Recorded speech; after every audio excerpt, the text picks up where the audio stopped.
Opening the path for the queen and king's bishop immediately challenges the center. Unyielding Sicilian defense immediately challenges white's central pawn, aiming for a dynamic, unbalanced fight. Building central influence early, the knight's development prepares for pawn advances and controls key squares. Instantly sharpening the central pawn battle, d6 bravely contests white's nc3 and opens lines for the bishop, a proactive response. Developing a knight here prepares for kingside castling and contests the center, subtly setting up potential pawn breaks. Unleashing the knight on the f6 square disrupts white's pawn center aspirations and prepares to contest control of the d5 square. Preparing to fianchetto, the king's bishop will create a powerful kingside, attacking structure and eye down the long diagonal. Challenging the fianchetto, this prepares to mirror white's kingside expansion, potentially leading to dynamic imbalances. Developing the bishop to this diagonal initiates pressure along the long, open diagonal, preparing for fianchetto development and central influence. Black mirrors white's fianchetto, aiming for harmonious piece development and control of the long diagonal. Castling consolidates the monarch behind a protective pawn shield, a standard but crucial step in Siberian systems for establishing defensive solidity and preparing for central operations. Securing the monarch against any immediate central advances crystallizes black's development, setting the stage for a positional struggle where control of the d5 square becomes paramount for both sides. Opening the center immediately, this aggressive advance seeks to shatter black's pawn structure and create an open battleground.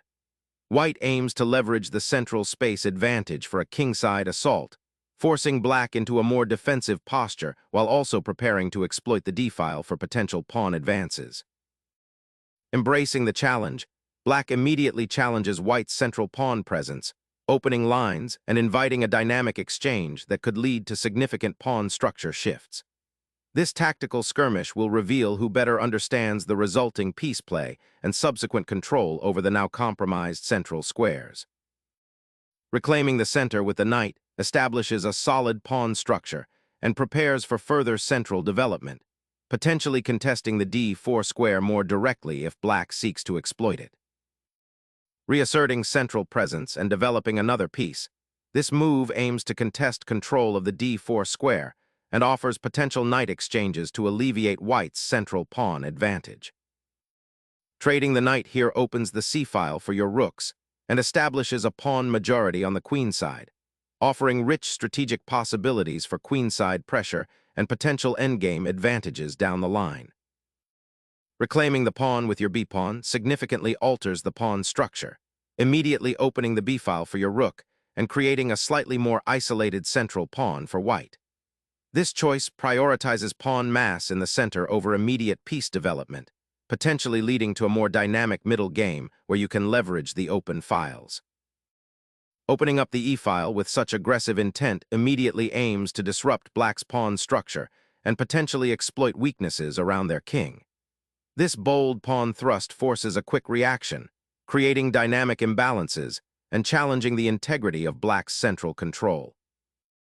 Black fractures the pawn chain, opening the d-file for potential pressure, and simplifying the central pawn structure at the cost of a slightly weaker dark square complex. A decisive queen trade that aims to simplify into a favorable pawn structure for white. By relinquishing the queen, white deliberately steers the game towards an endgame where their central pawn majority on the d and e files can exert significant pressure. Black's doubled c-pawns, a consequence of the earlier exchange, are now a more pronounced structural weakness, potentially becoming targets as the game progresses. This simplification offers white a clear path to developing a positional advantage, as their remaining minor pieces can be more effectively coordinated to exploit black's compromised pawn structure. The open d-file also becomes a critical strategic asset for white's rooks. Reclaiming the piece, this capture immediately reintroduces a rook to the central action, aiming to leverage the newly opened d-file for future pressure. Asserting control over the c-file immediately after securing the d4 outpost, this piece repositioning aims to capitalize on black's doubled c-pawns, which now present a permanent structural weakness that white intends to exploit relentlessly. Repositioning the rook to the b-file initiates a positional jockeying for control over the open file, and simultaneously prepares for potential future pressure on white's queenside pawn structure. Recapturing the bishop with the rook ushers in a new phase of the game, where white aims to solidify control of the open d-file and pressure black's somewhat compromised pawn structure. The repositioning of the rook to the e-file creates a potential battery with the queen on d1 and also offers a way to contest the central files if black commits to advancing their central pawns. This isn't just about piece placement. It's about building pressure and creating long-term advantages. Opening up the e-file for the rook is a natural response, aiming to challenge white's control and potentially create counterplay on that central avenue. Black's pawn structure now features doubled pawns on the c-file, which can be a positional weakness, but this move seeks to compensate by activating the queen's bishop and preparing for future challenges. It's a crucial step in solidifying black's central presence after the pawn exchanges and a proactive attempt to equalize the game. Opening a diagonal for the bishop aggressively reclaims initiative, eyeing potential weaknesses on the queen side and preparing to exert pressure along the a4-e8 axis as black's structure undergoes a subtle alteration with that pawn advance. Unleashing the knight to the center initiates a probing attack, aiming to disrupt white's pawn structure and potentially exploit the newly opened files, while simultaneously preparing for potential pawn advances or piece maneuvering in the ensuing middle game chaos. A calculated risk to reclaim a pawn, potentially sacrificing central influence for an open initiative.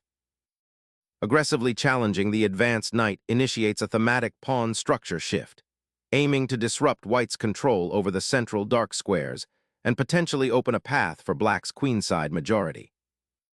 Reclaiming the initiative by centralizing the knight, this piece now exerts pressure on the c6 pawn, a key defensive point for black's structure. Instead of passively defending, white adopts an aggressive posture, aiming to exploit the weakened dark squares around black's king. The placement of the knight on c5 is a subtle but powerful maneuver, creating potential forks and disrupting black's knight mobility. This knight transfer could be a precursor to further central pawn advances, aiming to open lines towards the enemy monarch. Consider the strategic implications. White is aiming to simplify into a favorable endgame, or perhaps orchestrate a mating attack by clearing the way for other pieces. The move forces black to react, potentially creating weaknesses in their position as they scramble to defend. Black boldly pushes forward, carving out a new outpost for the knight and disrupting white's pawn structure while simultaneously opening a diagonal for the queen bishop, aiming to exploit the awkward placement of the white knight on c5. Retrieving the bishop to safety allows for a potential redeployment to a more active diagonal, perhaps eyeing that exposed black king, while simultaneously defending the d4 square. Launching a bishop to d4 boldly challenges white's central control, aiming to dislodge the pesky knight on c5 and potentially open lines for future counterplay. Unleashing the knight's reach towards the queenside aims to disrupt black's pawn structure and potentially exploit the weakened light squares around the king, a clever maneuver that capitalizes on the bishop's retreat to a less active square.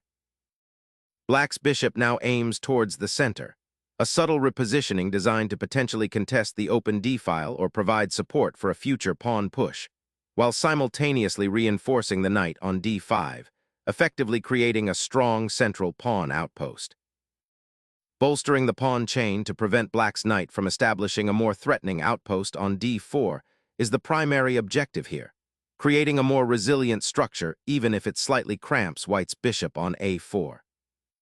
Black's bishop galvanizes itself on f6, aiming to contest the center and prepare for potential pawn advances, while white's central pawns, though advanced, now present a potential target.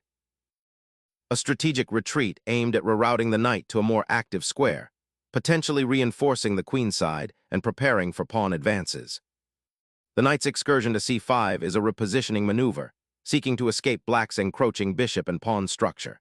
It hints at white's intention to either pressure the d7 bishop or create attacking opportunities on the queenside, perhaps by supporting a pawn push or transferring its defensive presence elsewhere. This subtle dance of pieces signifies a desire to improve coordination and address the growing pressure from black's centralizing pieces. Consider the knight's new post as a launching pad. From c5, it can survey different sectors of the board. Will it swing to b6 to harass the pawn chain, or perhaps jump to a3 to defend the c-pawn and exert influence over the d-file? The choice will reveal white's deeper plan regarding the control of open lines and the eventual pawn structure. This maneuver might also be a precursor to simplifying the position or initiating a pawn break. By drawing the knight back, white might be creating space for other pieces or preparing to launch a timely pawn thrust that could alter the game's complexion. It's a move that invites black to react and potentially commit to a specific plan, allowing white to counter effectively. Bringing the bishop back to c8 is a defensive maneuver, acknowledging that the pawn structure has been compromised and the king's safety needs reinforcing. It aims to solidify the queenside defenses while preparing to potentially redeploy the bishop to a more active square later if the opportunity arises. Shifting the bishop to e3 activates that piece, giving it a more central influence and potentially preparing for a pawn push on the kingside or a repositioning to target black's vulnerable pawns. A bold exchange, surrendering central pawn control to disrupt white's knight placement and potentially activate the rook on the d-file, aiming to pry open lines where they currently seem closed. Opening the f-file now is a double-edged sword, potentially activating your rook, but also exposing your king to future pawn storms if the center fully collapses. The piece configuration feels somewhat static for white, with the bishop pair still lurking, yet black's centralized knight on d5 is a constant thorn, ready to exploit any slight positional weakness. Consider how this structural change might influence your long-term plans for queenside expansion versus central pressure. The immediate material is balanced, but the pawn structure has been significantly altered, creating new imbalances to navigate. Activating the monarch becomes paramount as the dust settles from exchanges, offering this king a breathing room and a potential pathway to the center. Asserting control over the open file is paramount now, aiming to pressure black's isolated pawn on c6 and restrict the mobility of the knight on d7. The rook exchange, while seemingly simplifying, grants white full command of the central open file, immediately posing a threat to black's king's safety. The rook now claims the open file, a crucial piece of real estate that will facilitate its operations across the board and potentially pressure black's weaknesses. Shifting the king to a slightly more active square, this king maneuver begins to untangle the beleaguered monarch from its central confinement, seeking to join the fray and potentially assist in pawn advancement or defense, while simultaneously keeping an eye on the open files that have recently materialized.